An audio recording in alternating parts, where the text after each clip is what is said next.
उनकी ऊन के साथ ऊपर पहाड़ों की ठंड भी नीचे गाँव की तरफ आने लगती है। मतलब ऑनलाइन जो मेजरमेंट लिखी हुई थी सामने पे छोटा दिख रहा है भाई। न जाने कितने यात्रियों ने यहाँ पर पानी दिया और मुझे फोटो भेजी थी। और सारा काम मुझे और सालनी को करना है। अब एक चीज तो है, समय सब सिखा देता है। आज उसका कुछ घरेलू उपाय किया है। अभी तक ऊखीमठ में सिलेंडर वगैरह ले जाने का कार्य करते थे। सुबह के 8:30 बजे जैसे बाहर निकले तो आज माहौल कुछ ऐसा है इन पहाड़ों का। तो सबसे पहले आप सभी को मेरा प्यार व नमस्कार। मेरा नाम है आलोक राणा और स्वागत है आप सभी का देवभूमि उत्तराखंड के इन खूबसूरत पहाड़ों से। 1 महीने में ही पूरी धान पक के बिल्कुल तैयार हो जाएगी।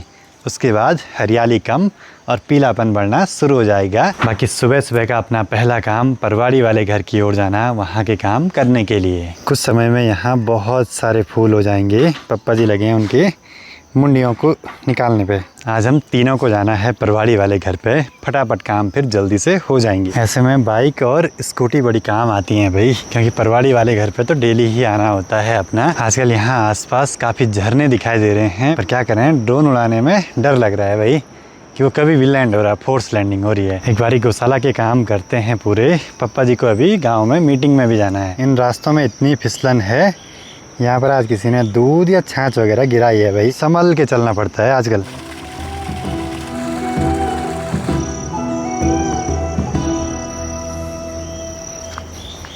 गौशाला में इस साल ककड़ियाँ तो नहीं दिखाई दे रही हैं भाई। ककड़ियों के बेल तो लगे हैं लेकिन पत्तियाँ सूखने लगी हैं। अब पप्पा जी ने हमें काम बता दिया है और पप्पा जी को जाना है गाँव में मीटिंग में। और सारा काम मुझे और सालनी को करना है। अब गौशाला की सफाई, घास ले आना है। ये काम माँ का डेली का है।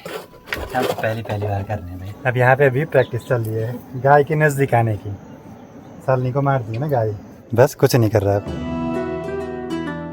यहाँ बहुत सारी घास है, पता लग रहा है कि कहाँ कहाँ से निकाली है। इसीलिए हम गौशाला नए घर पे नहीं बनाते हैं, क्योंकि वहाँ घास जरा कम है और यहाँ पर्याप्त घास चारों ओर। यहाँ की घास निकल गई है तो यहाँ पर एक पानी का स्रोत है, तो ये भी आजकल अच्छे से रिचार्ज हो रखा है। इसमें भी देखिए खूब सारा पानी आजकल, जहाँ देखो वहाँ। और यहाँ पर एक माल्टे का पेड़ दिखा है मुझे, ये बहुत पुराना है भाई, पापा जी की शादी के टाइम का। ये टहनियाँ सूख गई और कुछ ही माल्टे लगते हैं इस पे। एक चीज तो है, समय सब सिखा देता है।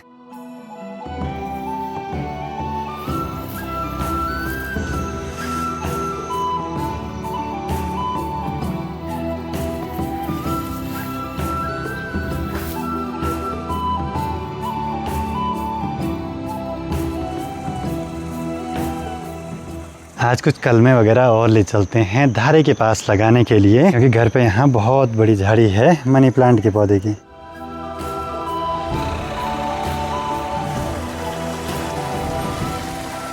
किसी ने यहाँ पर 1 रुपया भी रख दिया भाई। थोड़ा आसपास कचरा उठा देते हैं। ये देखो जी, खाया पिया सब यहीं छोड़ दिया। मेरे को कई सारे कमेंट्स आए कि यहाँ पर ग्लव्स रख लो, जिस दिन सफाई करनी होगी तो ग्लव्स पहन लेना है। मुझे क्या पता कि यहाँ पे इतना कचरा डेली आता है भाई। लाने पड़ेंगे भाई ग्लव्स, क्योंकि कचरा भी होगा ही।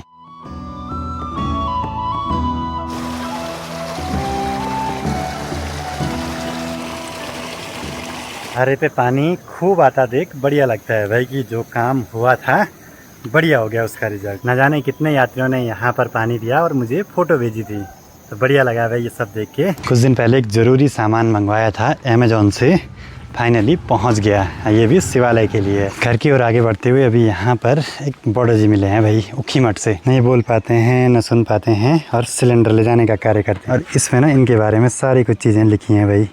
ये ऊखीमठ के हैं। अभी तक ऊखीमठ में सिलेंडर वगैरह ले जाने का कार्य करते थे बोला। अभी किसी ने लिख के दिया तो गाँव जा रहे हैं। अभी डायरी रखी है, जो दे रहे हैं वो नाम लिखवा रहे हैं। हमने तो अपनी तरफ से कोशिश कर दी। कोई अगर आप में से भी देना चाहता है तो दे सकते हैं, मेरे से संपर्क कर सकते हैं, क्योंकि ये पुण्य के काम हैं। जितने लोग जुड़ेंगे उतना बढ़िया रहेगा। दादी भी गए थे पूजन में सेवा में हैं। यहाँ पे बैजी मिले हैं। बैजी हैं जिन्होंने हमारे घर पे वेल्डिंग का काम किया था, जब नीचे वाला फ्लोर बनना था। और इनके घर के पास में हम कुछ दिन पहले गए थे, जो मंदिर था ना वहाँ पे देवी का। चलो जी, घर पे पहुँच चुके हैं। पप्पा जी तो अभी मीटिंग में हैं। आज इस बॉक्स को खोल देते हैं। इसके अंदर भी फोम लगा है चारों ओर। ये देखो जी, ये है एक छोटा सा बॉक्स, कुछ ऐसे संदूक टाइप का। सामने पे छोटा दिख रहा है भाई। ऐसे में लिखा था 21 इंच, ये निकला 19 इंच। और ऐसे में लिखा था 13 इंच और ये निकला 11 इंच। ऐसे में लिखा था 10 इंच के आसपास और ये निकला सिर्फ 7.5 इंच के आसपास। मतलब ऑनलाइन जो मेज़रमेंट लिखी हुई थी वो कुछ भी नहीं है भाई इस पर। अब सबसे बड़ी दिक्कत कि हम इतनी दूर हैं कि यहाँ से सामान रिटर्न करना, फिर नया सामान आएगा, उसमें समय लगेगा। पापा जी को क्या लग रहा है? नहीं, बेकार है, वापस करना है? ठग दिया उन्होंने। ये सामान रिसीव हुआ था देहरादून में, तो रिटर्न के लिए भी शायद वहीं भिजवाना पड़ेगा। लंबी चौड़ी प्रोसेस है। शाम के 6:45 हो रहे हैं। मौसम चारों ओर से पूरा पैक हो रखा है और पप्पा जी के पास रिसीव हुआ है पार्सल। इस पे भी मंदिर का कुछ सामान आया है। पिछले 1 महीने के अंदर न जाने कितने पार्सल हमने अनबॉक्स कर दिए यहाँ घर पे। आजकल सिर्फ यहाँ खुशबूदार डब्बे आ रहे हैं। ये क्या है? अच्छा, ये कप सी हवन कप, अगरबत्ती। असली चीज़ तो इसके अंदर है भाई। अरे वाह, ये है एक शंख। बाकी और सामान इसमें क्या है? ये अगरबत्ती। बस इसी चीज़ का मुझे इंतजार था कि ये पहुंच जाए अपने पास। शंख तो मंदिर में बजाएंगे, उससे पहले उसका नाप लेके उसके लिए एक स्टैंड मंगवाना है, 5 इंच मान के चलिए। और ये वाला पार्सल भी कर्नाटक बेंगलुरु से आया है। कर्नाटक से बहुत सामान आ रहा है भाई। लगभग सारा सामान पहुँच गया, 1-2 रह गए हैं, वो आराम से आते रहेंगे।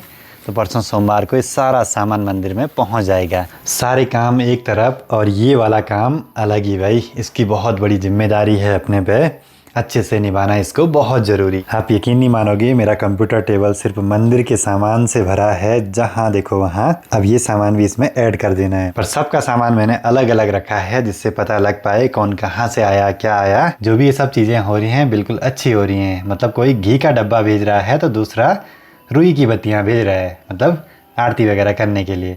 कोई अगरबत्ती के स्टैंड भेज रहा है तो कोई अगरबत्ती के पैकेट ही भेज रहा है। ऐसा भी हो रहा है भाई। सुबह के करीब 8 बजे जैसे ही बाहर निकले तो आज सामने चौखम्बा पर्वत बहुत ही सुंदर दर्शन दे रहा है अपने। ऊपर बुग्यालों में जो बकरियां गई रहती हैं उनका लौ भी शुरू हो गया और धीरे धीरे ठंड भी शुरू पहाड़ों में। और उसका जीता जागता उदाहरण सामने चौखम्बा पर्वत पे कल परसों में खूब सारी हुई है बर्फबारी। हमारे यहाँ बोलते हैं कि जैसे बुग्यालों से आई हुई भेड़ बकरियों की ऊन निकाली जाती है तो उनकी ऊन के साथ ऊपर पहाड़ों की ठंड भी नीचे गाँवों की तरफ आने लगती है।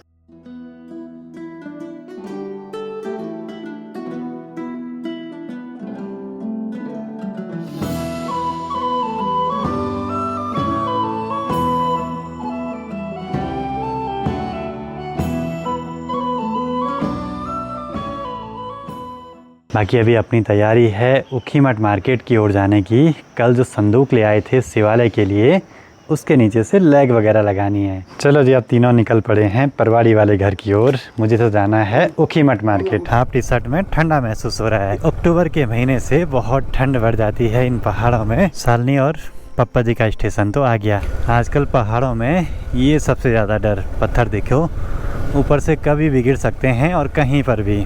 प्रणाम। ठीक है, चले मामा जी ज़्यादातर पैदल ही चलते हैं भाई, तभी फिट हैं उस उम्र में भी। यहाँ से शुरू हो गया अपना ऊखीमठ मार्केट। धन्यवाद। ठीक है, बहुत टाइम बाद ही खाना है। ठीक है, बढ़िया। अच्छा काक दी, तो ये ऐसी लेग बनवाई थी भाई। अब SS के पेंच भी लेने हैं। ठीक है ना, बढ़िया। हाँ ये ना भाई, मार्केट में लब मिला है भाई। लब पिला रहा है स्प्राइट। कहाँ गया था? भोपाल, अब पंजाब। 6 महीने भोपाल ट्रेनिंग करके 1 महीने घर में रह के अब जा रहा है बल पंजाब। मार्केट के काम तो हुए पूरे, बस अब निकल पड़ते हैं घर की ओर। विजल बैठना, अब बैठा ना तब विजल। मेरे साथ अपने एक मामा जी बैठे हैं, तो ये भी आएंगे मनसुना तक। इनसे अपना कुछ काम भी था। ये भी दूब निकाल दिया भाई, ये बहुत काम की चीज़। ये दूब ले आया हूँ और आज ज़्यादा तेल मंत्राना है मुझे पैर के दर्द के लिए। केदार का अनुराग नमस्कार। लगे आया बोला ठीक है। कल ही थोड़ा बहुत पहले की बात है, बाइक पे किक मारते हुए पैर फिसला और जितनी ज़ोर से किक मैं मार रहा था उतनी ज़ोर से किक की मेरे पैर पे लग गई, पैर फिसलने से। अभी तक वो दर्द होता है, लगभग 4-5 साल हो गए। आज उसका कुछ घरेलू उपाय किया है। बस ये विश्वास वाली बातें हैं, विश्वास है तभी वो सब चीज़ें कराई हैं। और कई लोग बोलेंगे कि अंधविश्वास है। जी नहीं, हम लोग मानते हैं तो ये चीज़ें होती भी हैं। अब घर पे आने के बाद पहला काम, लंच तो कर दिया, अब ये संदूक कल के लिए तैयार करना है। इस पर लकड़ी के लेग लगाने हैं जो कि मिस्त्री से बनवाए थे। और ऐसे कुछ मुंडी वाले पेंच भी ले आया हूँ। चलो जी, लैग तो लगा दी छोटे से संदूक पे। उतनी ही हाइट संदूक की और उतनी ही लैग की। अब ये पानी पे टच नहीं होगा ज़मीन पे। अब इन लेग्स पे गोल्डन कलर का पेंट है, इसको भी लगा देते हैं। पेंट था गोल्डन कलर का और ये हो गया डार्क ब्राउन सा। सूखने के बाद कलर चेंज होगा उसका मुझे पता नहीं। काम हो रहे हैं एक एक स्टेप करके। उम्मीद है आगे भी सब कुछ बढ़िया ही रहेगा। पप्पा जी ने मुझे बताया कि तूने वह ढंग से बल उसको खरवाला नहीं बल, जिससे कि इसका कलर ब्राउन हो गया है। अब आए ना इसका कलर बाहर। मैं तब तो बोला कि ये गोल्डन था पर ये ब्राउन क्यों हो गया।